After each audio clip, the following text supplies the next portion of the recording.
सुनिए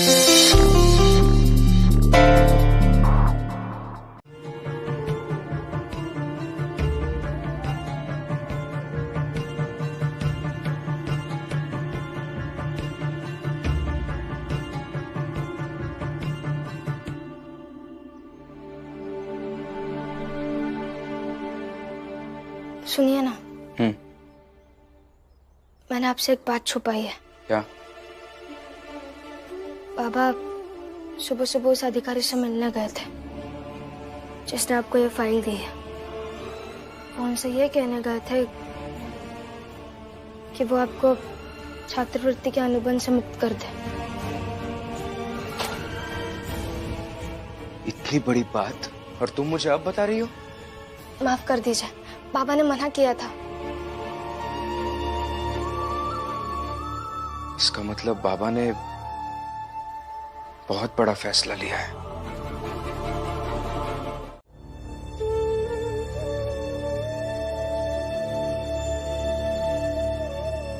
ये किसके पैसे हैं बाबा?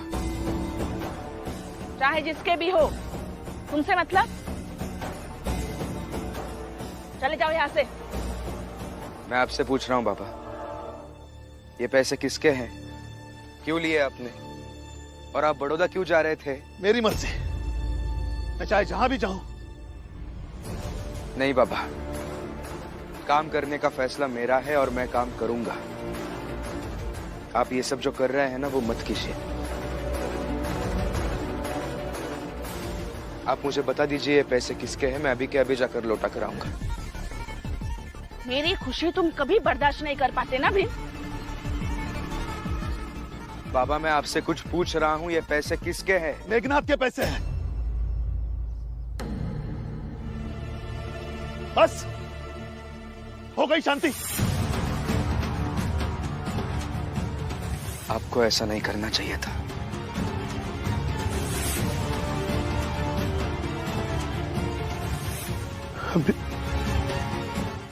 मेघनाथ जी, मेघनाथ जी। क्या हुआ? ऐसे चिल्ला क्यों रहे हो? ये पैसे आपने मेरे बाबा को दिए थे, मैं लौटा रहा हूं।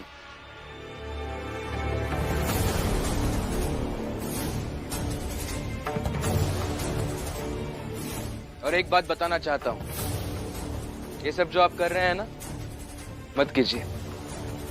हमें हमारे हाल पर छोड़ दीजिए।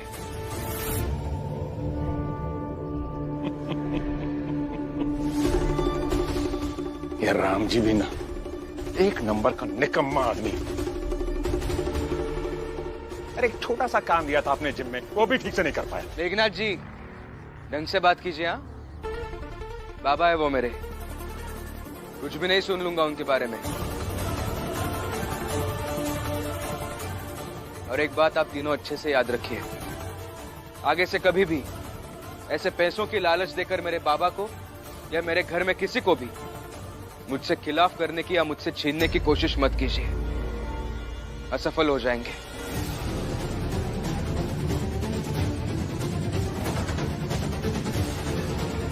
देखते हैं आगे क्या होता है। मुझे नहीं देखना आगे क्या होता है। मैं जाऊंगा बड़ौदा, मुझे जाना होगा। यही न्याय है और यही उचित है। आप अभी शांत रहेंगे क्या? तुम बाबा को समझाओ ना जाके। देखना क्या है? भीम ने कभी अपने जिद के सामने किसी की बात मानी है जो आज मानेगा? देखिए, मैं इसीलिए कह रही हूँ, चलिए यहाँ से, कहीं और रह लेंगे ना। और फिर क्या पता, आपके कहीं और रहने से यहाँ रमा दीदी और बाकी लोगों की जिम्मेदारी निभाने के लिए भीम वहां जाने का ख्याल ही छोड़ दे।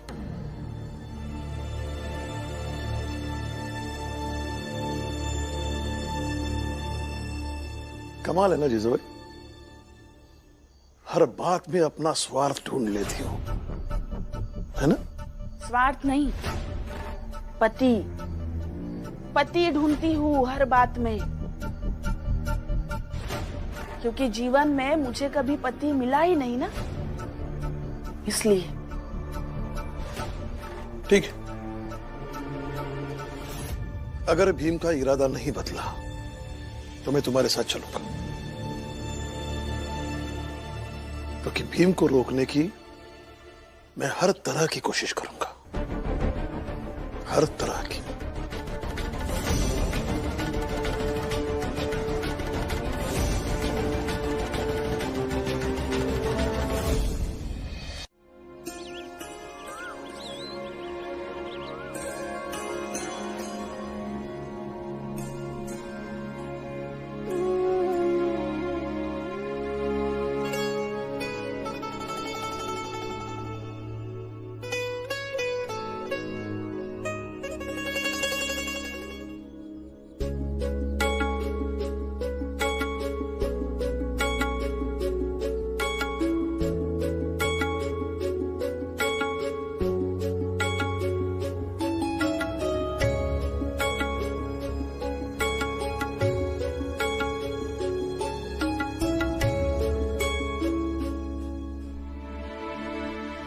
अब रात भर काम कर रहे थे?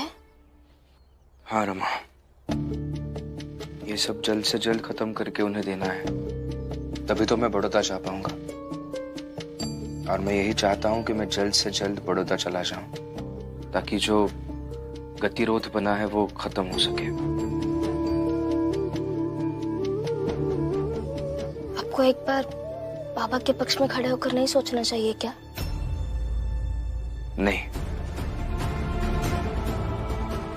क्योंकि बाबा के पक्ष में खड़ा होकर सोचूंगा तो ये राम जी बस ऐसे ही चुप्पी मार के बैठे रहेगा और भीमराव काम करने के लिए महाराज के पास बड़ौदा चला जाएगा। और एक बार अगर वो महाराज के पास चला गया तो उसकी पहुंच महाराज तक हो जाएगी। और मालिक, आप लोगों पर इतना विश्वास किया कि आप भीम का कुछ करेंगे, लेकिन आप कुछ नहीं कर पाए। और अगर एक बार भीम बड़ौदा चला गया तो हम सब की क्या, तो आप सबको भी नहीं पूछेगा। और मालिक, अगर वो आप सबको नहीं पूछेगा तो हमारी स्थिति क्या होगी? ज्यादा बोल रहे हो तुम दोनों। क्या बोला रहे हैं? मुझे नहीं पूछेगा, मेघनाथ को नहीं पूछेगा। वो इतनी औकात हो गई उसकी,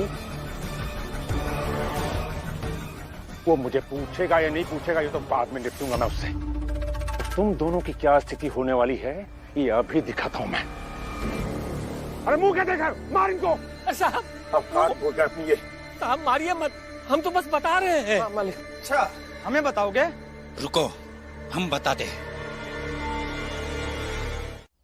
जी, इधर दीजिए।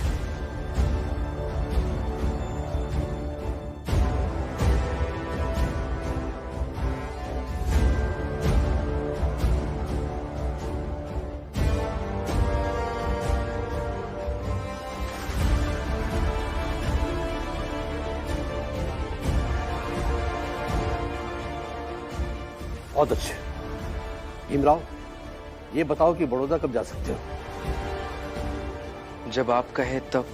फिर ठीक है, कल सुबह बड़ौदा जाने की तैयारी करो।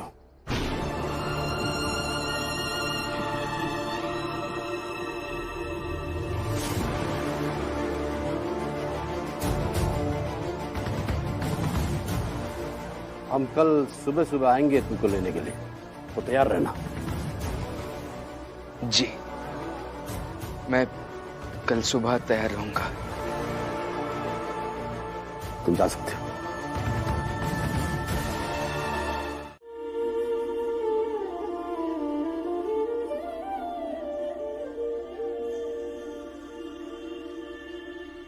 रमा,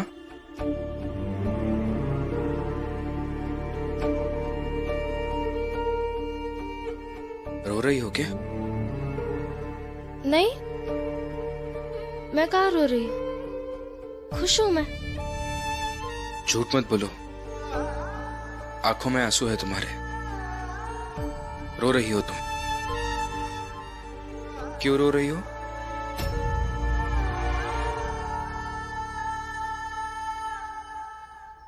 दुनिया भर की बातें समझ जाते हैं आप। होकर ये नहीं समझते कि आपकी पत्नी क्यों रो रही है? आप ही कहते हैं ना कि बड़ा वही है जो दूसरों के माथे की शिकन देखकर उसका दर्द समझ जाए। आपको तो आपकी पत्नी क्यों रो रही है देखकर भी नहीं समझ रहा है। आप क्यों दुनिया के लिए इतने समझदार है और मेरे लिए इतने बुद्धू बन जाते हैं। अपना हाथ आगे करो।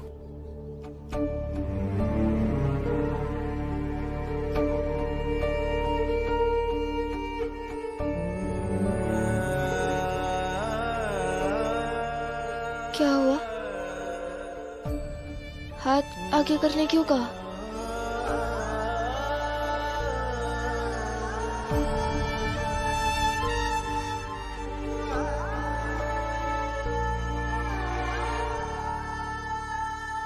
क्या है ये? जो मैंने दिया है उसे संभाल कर रखना। क्या दिया है आपने? कुछ भी तो नहीं है। है जिम्मेदारी। अपनी जात की सुरक्षा की जिम्मेदारी। रमा, मैं ये कभी नहीं कहूंगा कि खुद को खतरे में डालकर मेरी जिम्मेदारी निभाओ, लेकिन मैं तुमसे ये उम्मीद जरूर करूंगा कि हमारी जात के लिए और हमारी जात के लोगों के लिए जितना भी कर सकती हो उतना करो, क्योंकि भीमराव के ना रहते हुए तुम विश्वास हो उन सबका, तुम ताकत हो।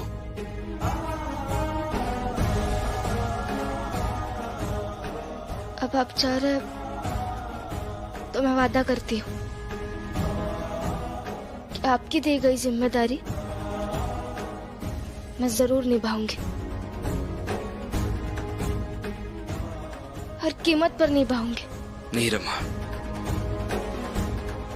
खुद की जान दांव पर लगाकर कुछ नहीं करोगी तुम, और इसीलिए कीमत में तुम्हारी सुरक्षा नहीं होनी चाहिए।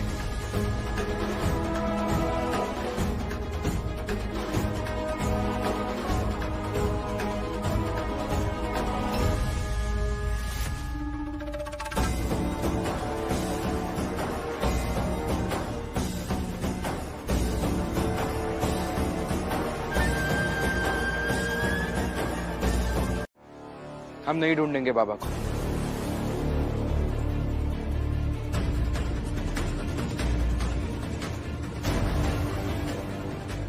बाबा को जो दवाइयां लेनी थी वो खत्म हो चुकी है ना? हाँ, बंद हो गई है। फिर उन्हें ढूंढने की कोई जरूरत नहीं है। भीम, ये क्या बात कर रहे हो? दवाइयां खत्म हो गई, इसका मतलब ये थोड़ी है कि अब भैया को ना ढूंढे। बुआ, ढूंढा उन्हें जाता है ना जो खो गए हो। बाबा तो भाग गए खुद से, इसलिए उन्हें खुद ही वापस आना होगा और अपने बेटे को बड़ौदा जाते हुए देखना होगा।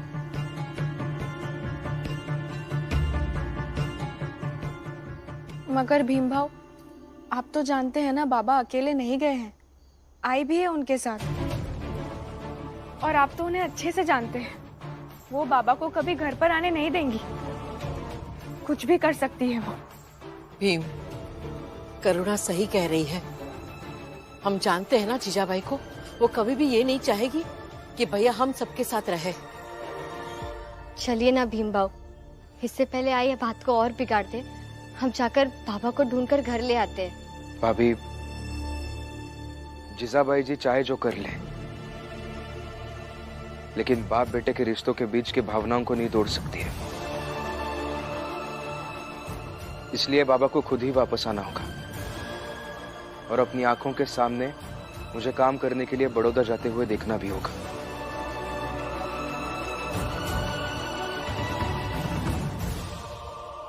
आप सब चिंता मत कीजिए।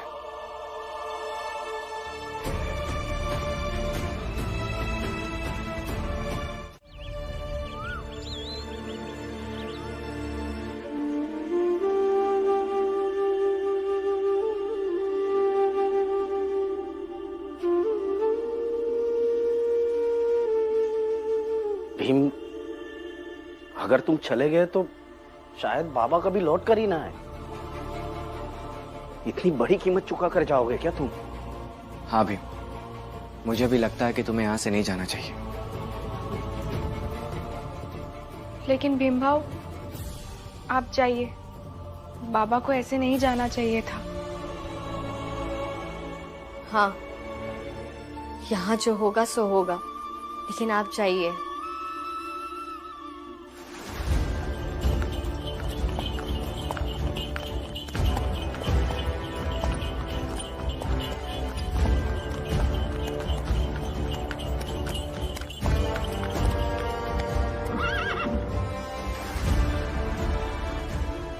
मुंशी जी, जी जाइए भीमराव को बुला के लाइए। जी जाइए।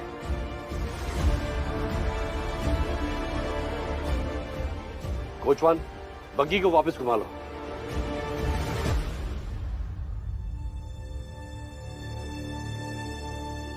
भीमराव, भीमराव,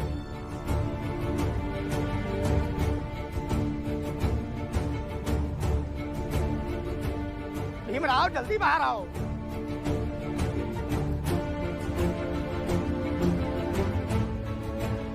भीमराव चलो, समय गुजरता जा रहा है।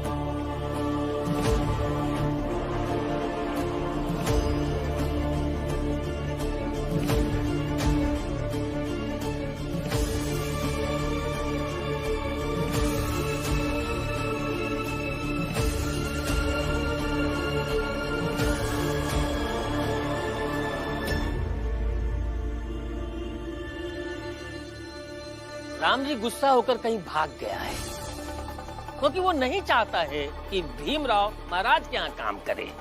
तो मुझे नहीं लगता है कि भीमराव जाएगा। जाएगा।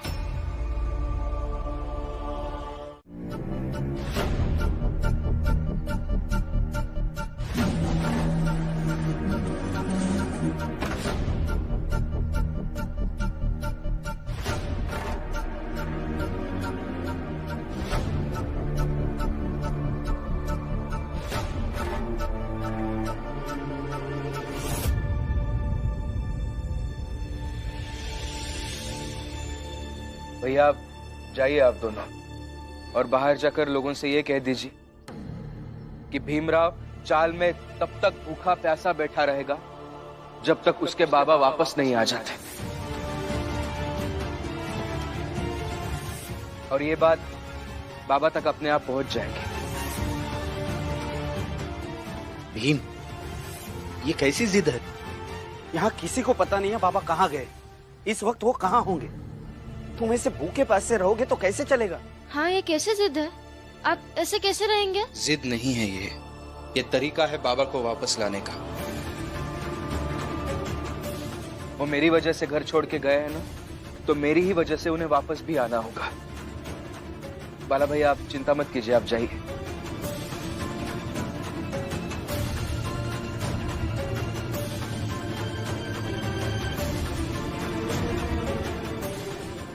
बाबा, बड़ौदा जाऊंगा तो जरूर, और आपके सामने जाऊंगा।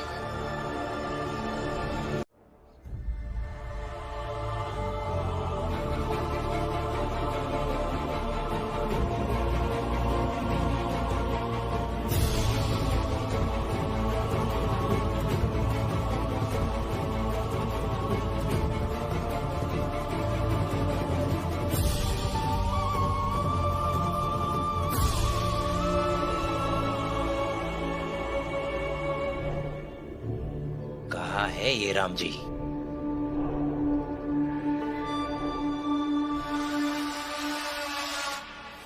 आओ।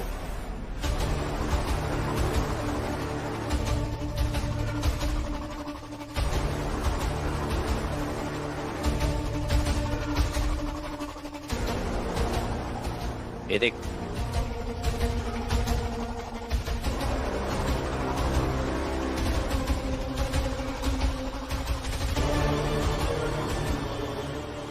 चल के धक्का देते थे, खेल ही खत्म। और गिरकर जो मरते हैं ना भाऊ, अक्सर उसे आत्महत्या ही कहा जाता है। चलिए।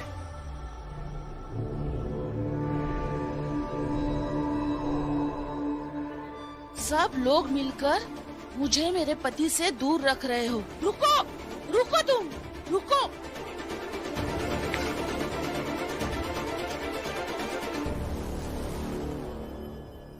आज तो किसी भी तरह उन्हें मना कर, नहीं तो जबरदस्ती लेकर जाऊंगी।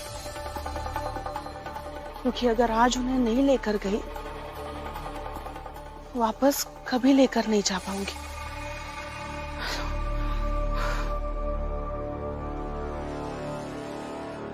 अगर राम जी को भागना होगा तो वो कब का ट्रेन पकड़ के भाग गया होता। अभी तक वो मुंबई में थोड़ी होगा। आ? अरे कहाँ भागेंगे?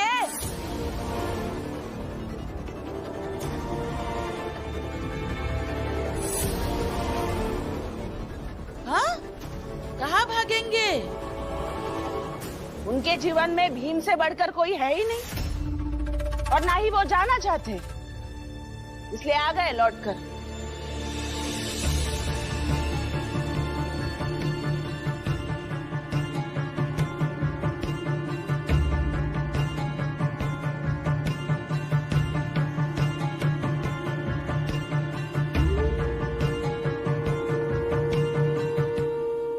भैया, बाबा,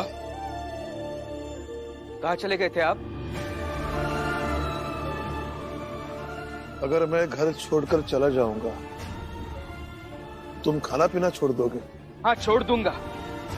खाना पीना सब कुछ छोड़ दूंगा। आपको मुझसे बहस करनी है बाबा? बहस कीजिए। आपको इन सबके सामने लड़ना है, लड़ाई कीजिए। लेकिन आगे से कभी भी आप मुझे छोड़कर जाएंगे नहीं।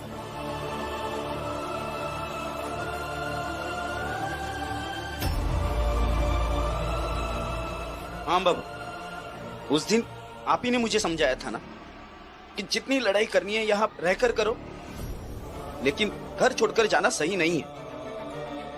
और आप खुद ही चले गए। इस तरह घर छोड़कर जाने का या उसके बारे में सोचने का तुम्हें जरा भी हक नहीं है। तुम्हें जो भी करना है ना, घर में रहकर करो। अरे सब नाटक है इनका बाला। ये बेटे के है, बेटा इनका है, बाकी कोई नहीं है इनका। तो उसमें गलत क्या है जीजा भाई? बाप बेटे के बीच में प्यार है, वो तो अच्छी बात है ना। अब चलिए, आइए। मैं तुम्हें बड़ौदा जाने नहीं दूंगा। वो देखेंगे बाद में कि मैं जाऊंगा या नहीं जाऊंगा, लेकिन अभी इस वक्त वादा कीजिए आप मुझसे, आप कभी मुझे छोड़कर नहीं जाएंगे। ठीक है, वादा करता हूं। मरूंगा तभी तुम्हें छोड़कर जाऊंगा, मैं तो नहीं जाऊंगा।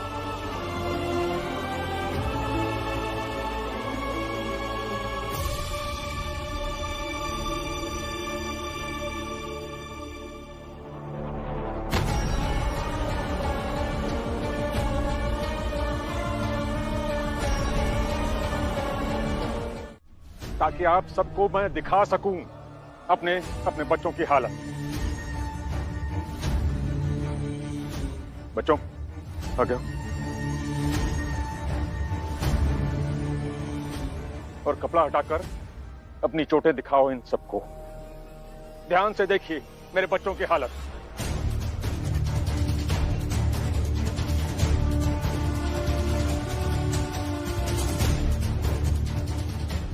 बच्चों, घुमाकर दिखाओ, पूरे जख्म दिखाओ सबको। देखिए, देख रहे हैं आप सब ये चोट के निशान?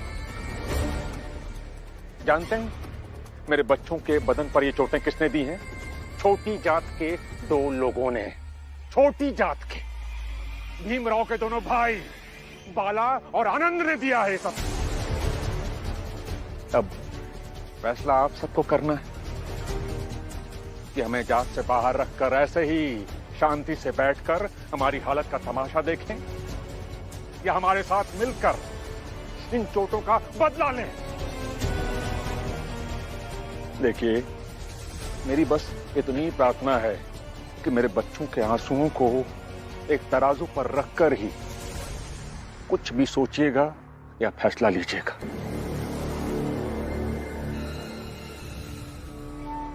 अब फैसला आपका है।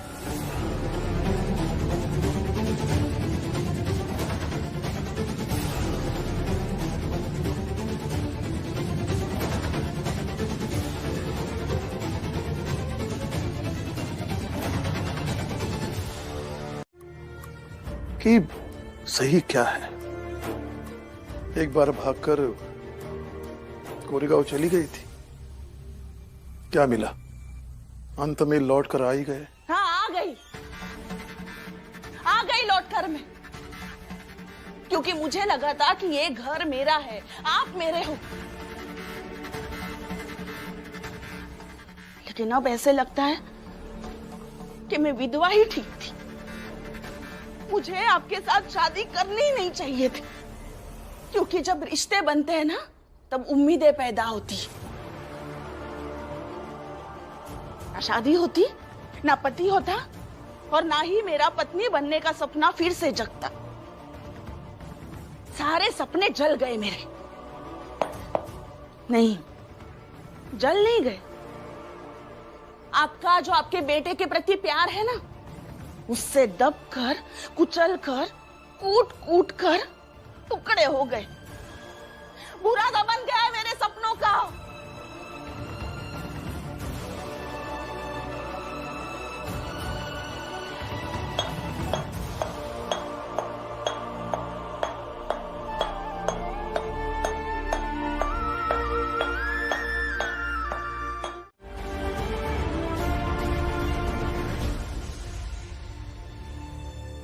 ये क्या कह दिया बाबा आपने?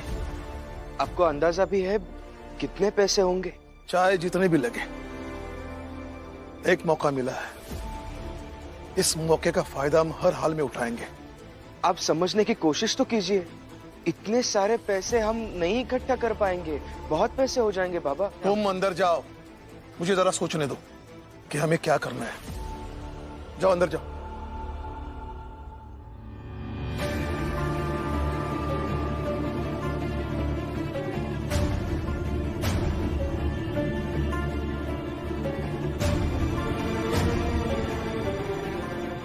मेरा, हम भीम को हर हाल में विदेश पढ़ने के लिए भेजेंगे।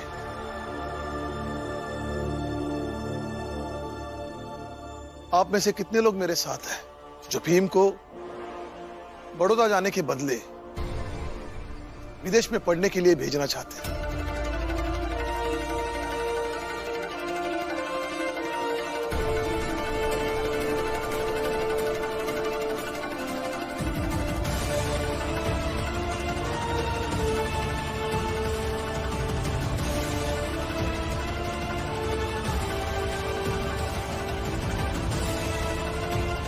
मतलब आप सब लोग मेरे पति के बड़ौदा जाने के खिलाफ थे। अभी तो आप विदेश जाने के भी खिलाफ है।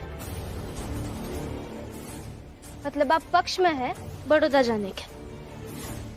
सब एक जैसे ही हुए हैं ना?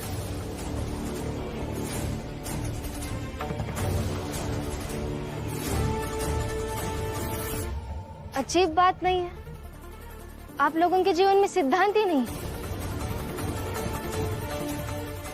जिन लोगों के जीवन में सिद्धांत होता है वो लोग सही और गलत के बीच तय करते हैं, मगर आप लोग तो इस बात से तय करते हैं कि मेरे पति के साथ ज्यादा से ज्यादा कैसे बुरा हो।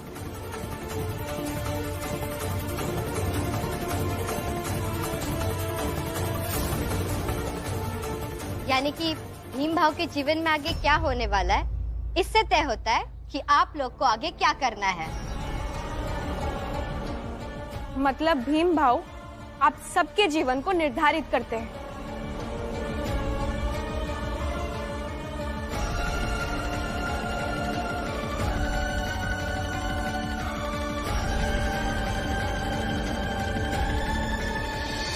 तुम सबको क्या लगता है, हैं? तुम्हारी बकवास सुनकर हम शर्मिंदा होकर रास्ते से हट जाएंगे, हैं? इस गलतफहमी में मत रहना। अभी बकवास सुनने या करने का समय नहीं है मेरे पास। अभी तो हम सब मिलकर तुम में से किसी को भी 5 रुपए भी कमाने नहीं देंगे।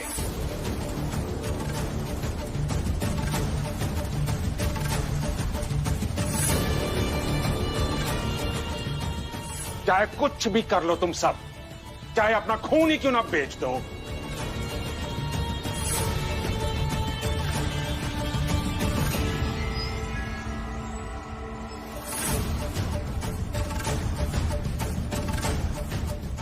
ठीक है, फिर हम भी देखते हैं कि आगे क्या होता है।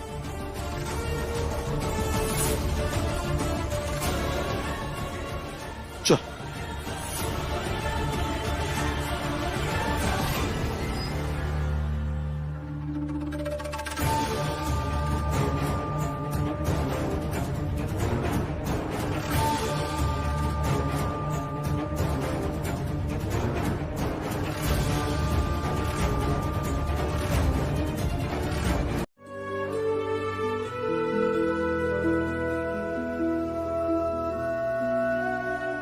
रमा, मैं वही भीमराव हूं जिसे पैदा होते ही लोगों ने दुत्कारना शुरू किया, खुद से हमेशा दूर रखना चाहा। लेकिन मेरे जीवन में मुझे ऐसे गुरु मिले जिन्होंने मुझे इस लायक बनाया कि आज बड़ौदा के सयाजी महाराज भी मुझे अपने पास बुलाना चाहते हैं। किसी भी मनुष्य के जीवन की कीमत अगर कोई बढ़ा सकता है तो वो गुरु है। और इसीलिए मुझे ऐसा लगता है कि इस पूरे विश्व में सबसे मुश्किल भूमिका अगर किसी की है तो वो गुरु की है।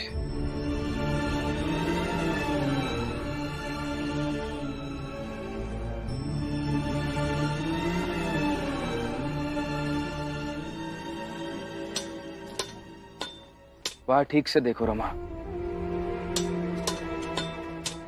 एक गुरु को कोमल बनना पड़ता है अपने शिष्य के मन को पढ़ने के लिए, अपने शिष्य के भाव को समझने के लिए। लेकिन उसी कोमल गुरु को उस हथौड़े की तरह सख्त भी बनना पड़ता है ताकि उस लोहे की तरह अपने शिष्य के आकार को मोड़ दे सके।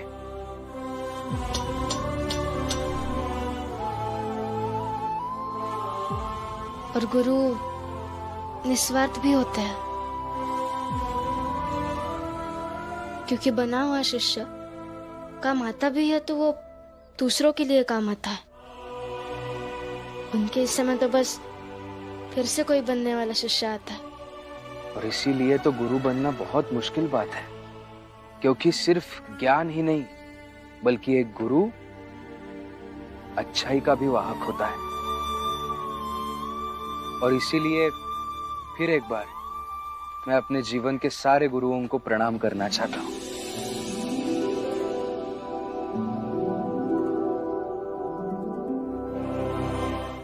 माफ कर दीजिएगा मुझे।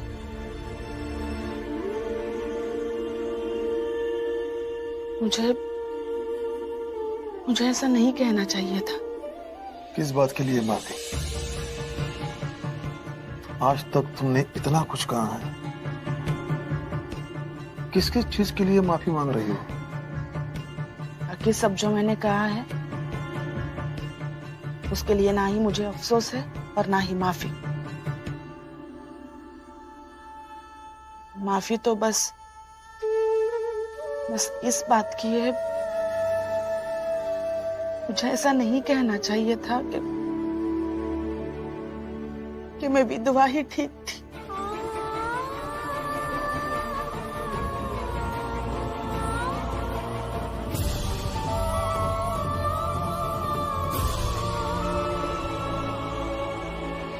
एक सुहागन होकर मुझे ऐसी बातें नहीं करनी चाहिए थी। मैं आपसे लड़ती झगड़ती, भीम से चिढ़ती हुई भी जीवन गुजार रही हूँ। विधवा रहती तो जीवन स्थिर सा रह जाता बस।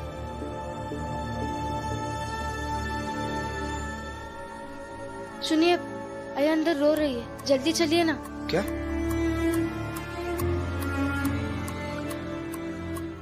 और आप भी दोबारा ऐसे मत कहिएगा, मैं और जी नहीं पाऊंगा।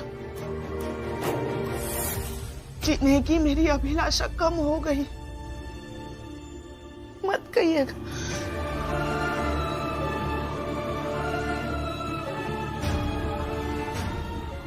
देखो जीजाबाई, मैं झूठ नहीं बोलूंगा, थक गया हूं। भीम को विदेश भेजने की मेरी आखिरी लड़ाई है। मैं जीतूं या हारूं, लेकिन अब सोच के लगता है कि मैं ज्यादा दिन नहीं जी पाऊंगा। अब मत बोलिए ना ऐसा। हमेशा से यही कहता रहा हूं जो मेरा दिल कहता है, और मेरा दिल यही कह रहा है, तो मैं क्या करूं? यही सच है जीजाबाई।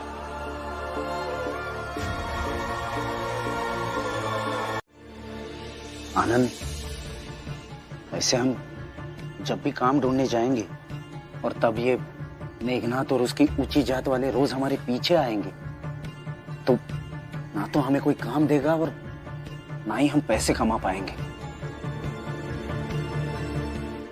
बाला भैया, अब सब काम ढूंढने जा रहे हैं, इसीलिए मैं भी जा रहा हूं।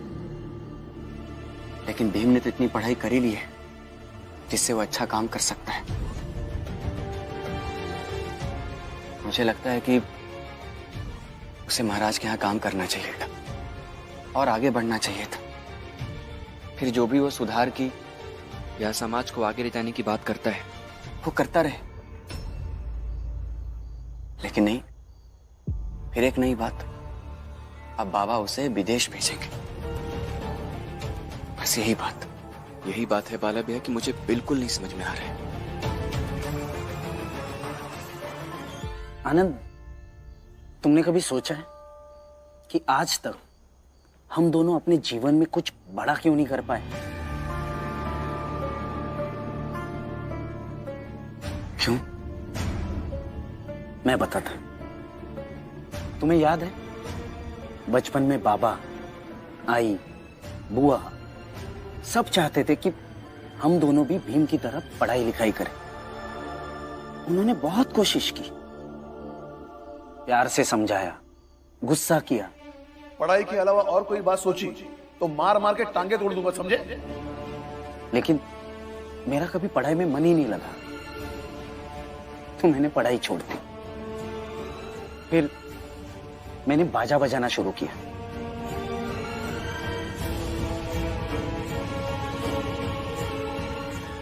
कुछ दिन तक बाजा बजाया भी, लेकिन फिर मेरा उससे भी मन भर गया।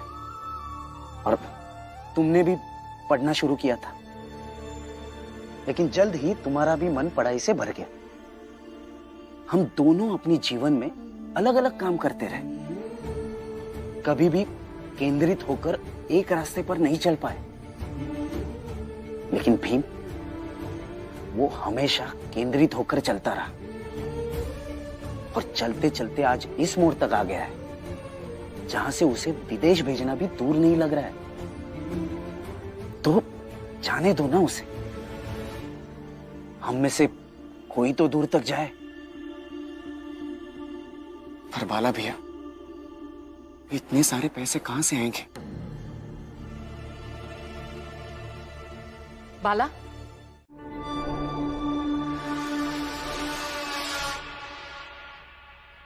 वहीं रुक जाओ भीमराव।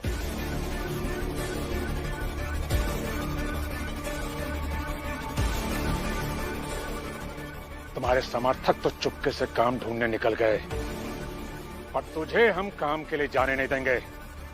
भीमराव, अगर एक कदम भी आगे बढ़ाया ना तो मुझसे बुरा कोई नहीं होगा।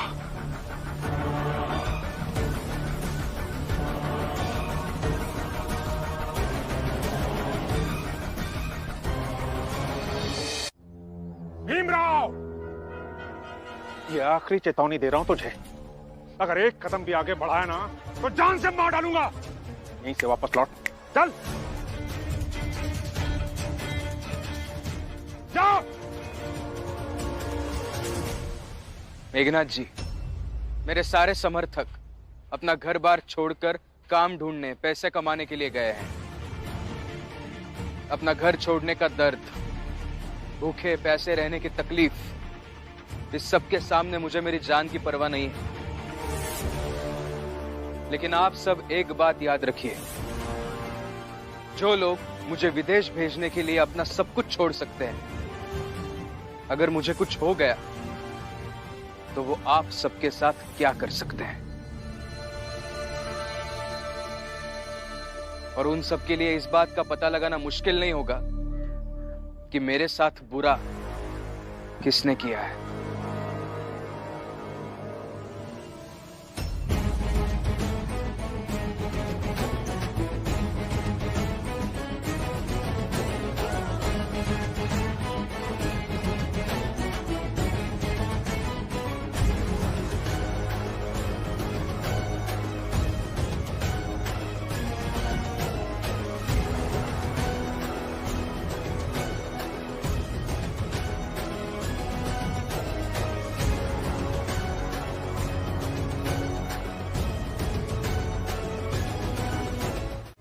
अरे बाबा, आप सामने से क्यों हट गए? निपटा देते ना। अरे स्थिति की गंभीरता को समझा कर।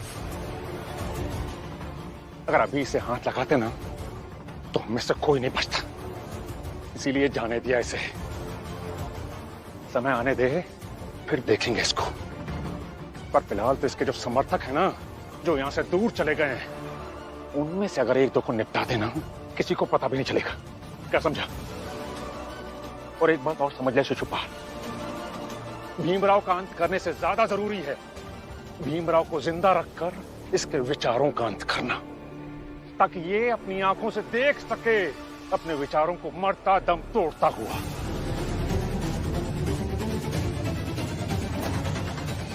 मेघनाथ सही कह रहा है, हम इसकी बातों से पूर्णतः सहमत हैं। क्यों भाइयों? बिल्कुल सही कहा मेघनाथ जी ने, सही कहा बिल्कुल। तो फिलहाल के लिए इस भीमराव को भूल जाओ और इसके समर्थकों को ढूंढो कि वो कहां चले गए, और जहां मिले वहीं एक दो को निपटा दो। कुछ ज्यादा ही सेवा कर रहे हैं ना अपने मालिक की, तो एक दो की बलि तो बनती है।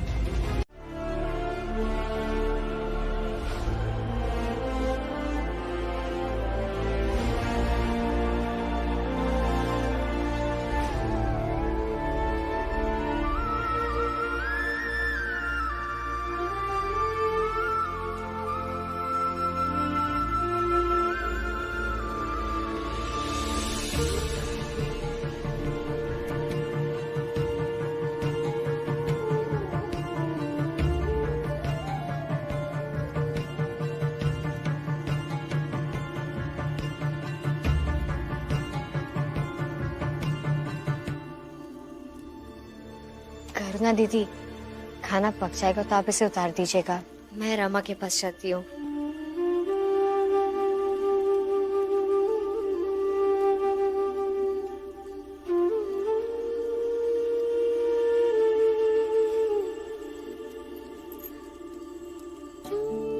क्या हुआ रमा? वो मुझ पर गुस्सा कर रहे होंगे। पहली बार मैं उन्हें बिना बताए घर से निकली हूँ। भीम भाव बहुत समझदार है, वो गुस्सा क्यों करेंगे?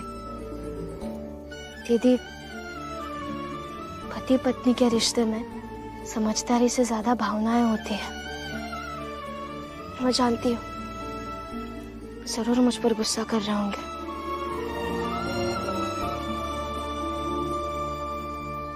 बुआ, मुझे ये सब बिल्कुल सही नहीं लग रहा है, अजीब लगने लगा है। बाबा अगर मुझे बड़ौदा जाने देते, विदेश भेजने की जिद ना करते, तो आज मेरी वजह से चाल वालों को, घर वालों को ऐसे घर बार छोड़कर जाना नहीं पड़ता। बाला भैया, आनंद भैया तक तो भी ठीक था, लेकिन बाबा, डलिया अम्मा, फुलिया काकी, इन सबको तकलीफ कैसे दे सकता हूं मैं? गए तो गए, बताकर भी नहीं गए कहाँ गए हैं, कहाँ होंगे, कैसे होंगे, किस हाल में होंगे, कुछ पता नहीं है। गुस्सा आ रहा है अभी मुझे बुआ, समझ में नहीं आ रहा है कि मैं करूं क्या। ढूंढने निकलूंगा तो कहां जाकर ढूंढूं पूरे बंबई में? आपको पता है ना कहाँ गए? आप बता क्यों नहीं रही हो? प्रेम, मुझे नहीं पता बेटा। मैं सिर्फ इतना जानती हूँ कि वो लोग सब मेघनाथ और ऊंची जात के लोगों से कहीं दूर गए हैं, और तुझे उनको क्यों ढूंढना है? ढूंढकर मिलेगा भी क्या? देख, उन्हें अपना काम करने दे, तू अपना काम कर।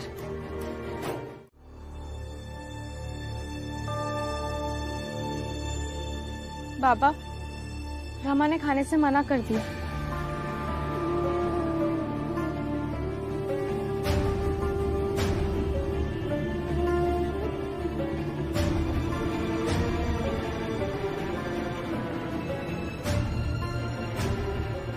रहने दे उसे, वो नहीं खाएगी। रमा की मुसीबत यह है कि उसका पति हमारे जात के लिए लड़ने वाला नायक भी है। उसे हर समय अपने पति में पति और नायक दोनों को साथ साथ देखना पड़ता है। बहुत कम समय मिलता है जब वो सिर्फ पत्नी बनकर रहती है।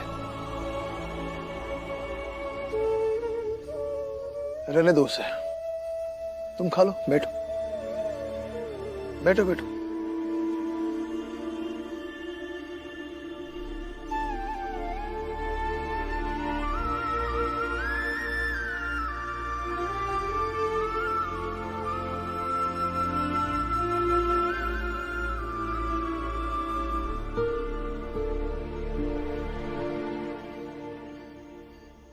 रमा,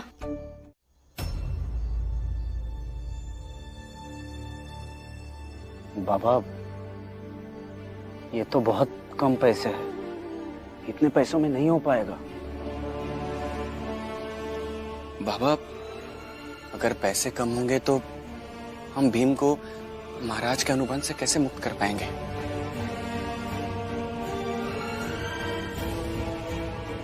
हम सबने मिलकर पूरी जान लगा दी,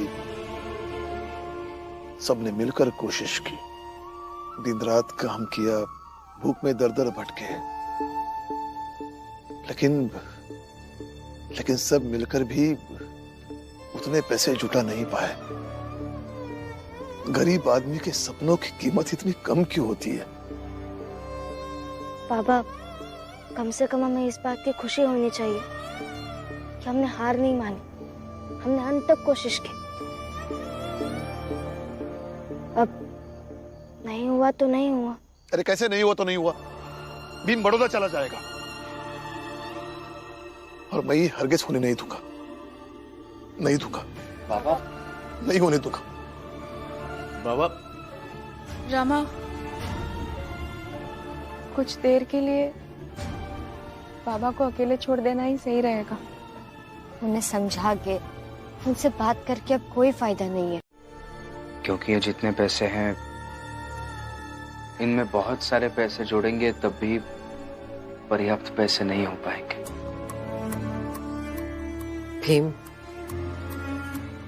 क्या पता वहां पर कोई चमत्कार हो और पैसे जुड़ जाए। नहीं बुआ, चमत्कार पर मुझे विश्वास नहीं है। अब जो होगा सो होगा। और वैसे भी कल सुबह तो पता चल ही जाएगा क्या होने वाला है।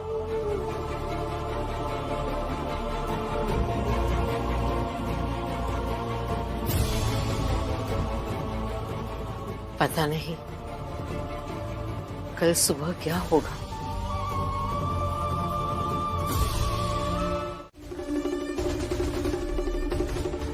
ये क्या बोल रहा है तू? विदेश जाने भर के सारे पैसे जोड़ लिए? अरे पैसे घट रहे थे, अगर भालू जी ने अचानक से बहुत सारे पैसे निकाल कर दे दिए। मालू जी? पता नहीं कहां से लेकर आया। कह तो रहा था कि कुश्ती खेलने पर मिला, लेकिन मुझे तो लगता है किसी के चुराए होंगे। मुझे ले चलोगे वहां? कल रात किसी ने मुझे अस्पताल पहुंचाया और जब मैं होश में आया तो मेरे बैग से कुछ पैसे गायब थे। अब चलिए। एक मिनट, हम भी साथ चलते हैं। चलो। चलिए मालिक। देखिए सेठ जी, आपके जितने भी पैसे होंगे आप ले लीजिए। लेकिन भीम, मेरी पूरी बात तो सुनो। मैं बात करता हूँ सेठ जी से। सेठ जी, मेरे दोस्त के लिए पैसों की बहुत जरूरत है। आपकी जिंदगी खतरे में थी तो मैंने मदद की थी ना। मैं आपसे विनती करता हूँ सेठ जी, इसकी भी मदद कर दीजिए। मुझे नहीं करनी मदद। पहले पैसे चुरा लाए और अब मदद मांग रहे हो?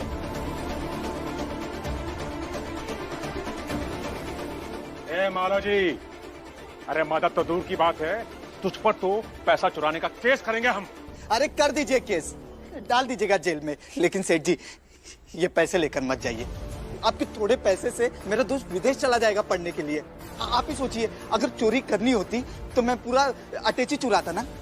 लेकिन नहीं सेठ जी, मैंने सिर्फ उतने पैसे निकाले जितना मेरा दोस्त भीम का काम हो जाता है। मुझे कुछ नहीं सुनना, मुझे मेरे पैसे चाहिए।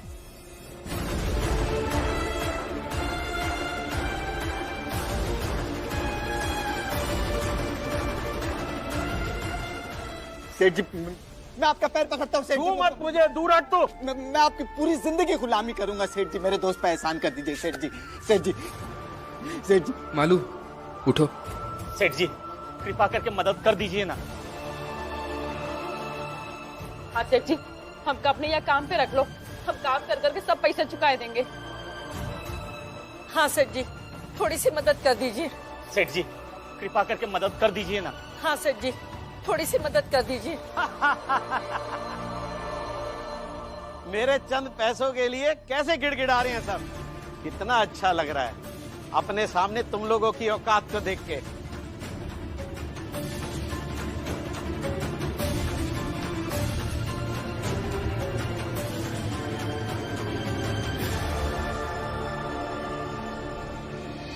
अरे तुम लोग कितने भी हाथ पैर जोड़ लो, मिन्नतें कर लो, पर ये मदद नहीं करेंगे तुम में से किसी की भी। समझ गए?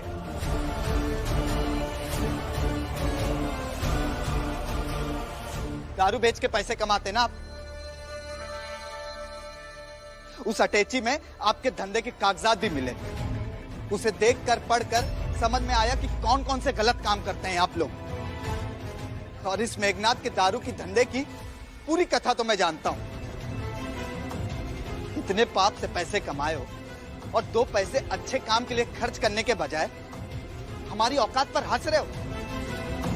और बताना जरूरी नहीं था। एक दिन सुबह उठता हूं और पता चलता है कि रमा है ही नहीं घर में। उसके बाद एक एक पल अधूरा लगने लगता है। सुबह खाली लगने लगती है और दिन बेसहारा। और फिर एक सप्ताह तक पता ही नहीं चलता रमा कहाँ है, कैसी है, मुझे कैसा लगा, मैंने क्या महसूस किया, सिर्फ मैं जानता हूं। और फिर ऊपर से तुम अभी आके ऐसे कान पकड़कर कह दोगी कि मुझे माफ कर दीजिए, तो मैं सब भूल जाऊं। मैं भी आपकी तरह अधूरी ही जी रही थी। हर दिन यही सोचकर रोना आता था कि आप कैसे होंगे। कहीं आई के साथ आपके बहस तो नहीं हुई होगी ना? कहीं आपकी तबीयत तो खराब नहीं हुई होगी ना? मगर क्या करती, आपके लिए गई और अब से दूर रहने के दुख को झेलती रही। और आपको विदेश भेज के मुझसे दूर करने के लिए पैसे भी कमाती रही।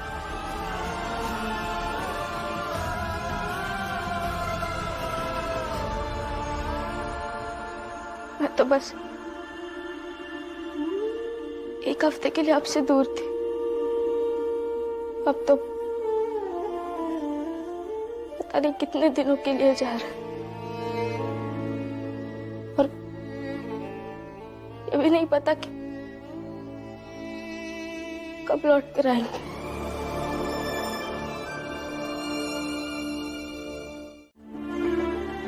और इतने समय में क्या क्या बर्बाद हो जाएगा। आप ये सब मुझे क्यों बता रहे हैं? और मैं क्या कर सकती हूँ इसमें?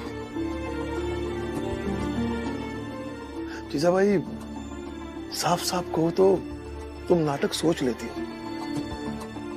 सोचो ना कुछ नाटक और मेरे बेटे को जाने से रोक लो ना। आप लोग मुझे इसी बात पर ताने मारते थे ना, ये जीजाबाई बड़ी नौटंकी बात है, और आज आप इसी जीजाबाई से मदद मांग रहे हैं, और वो भी किसके लिए? भीम के लिए। मैं आपकी मदद नहीं करने वाली। और क्यों करूं मैं? किसके लिए? मेरे लिए, मेरे खातिर।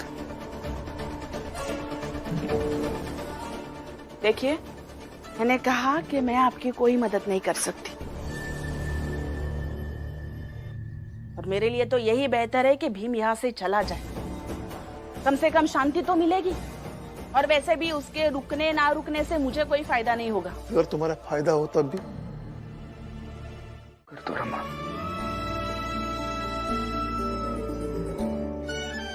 सिर्फ कान मत पकड़िए, अच्छे नहीं लगते हैं आप। और मैं तो आपको ये सब बताती भी नहीं। अगर आप ही गुस्सा हो गए मुझसे तो मैं क्या करती? और पति जा रहा हो और गुस्से में जा रहा हो, पत्नी को अच्छा थोड़ी लगेगा।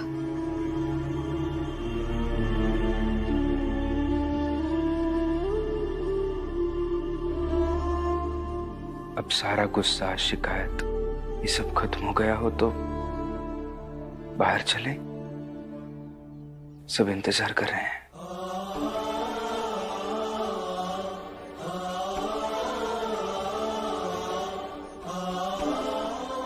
आपके हाथ का घाव तो ठीक हो गया? ठीक हो गया। अब सयाजी महाराज के ऑफिस में जाकर अच्छे से काम कर पाऊंगा।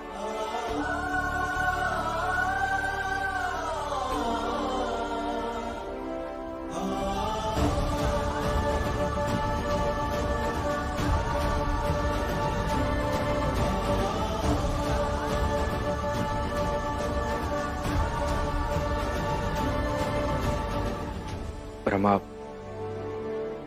ये सब रहने दो, मैं कर लूंगा। पहले तुम थोड़ा हंस लो। हंसो, हंसो।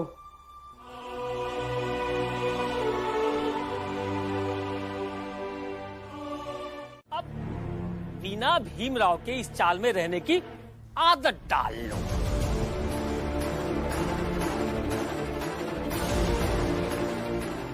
और मुझे तो लगता है कि अब इस चाल में पहले से ज्यादा शांति मिलेगी। है? बिल्कुल सही कहा हितेश बाबू आपने।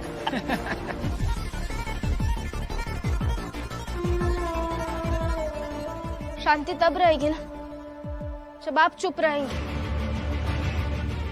और किसी को शांति से रहने देंगे।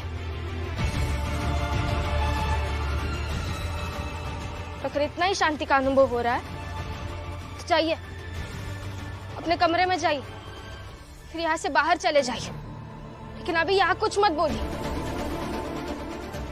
क्योंकि आपकी बातें सुनने में हमें कोई रुचि नहीं।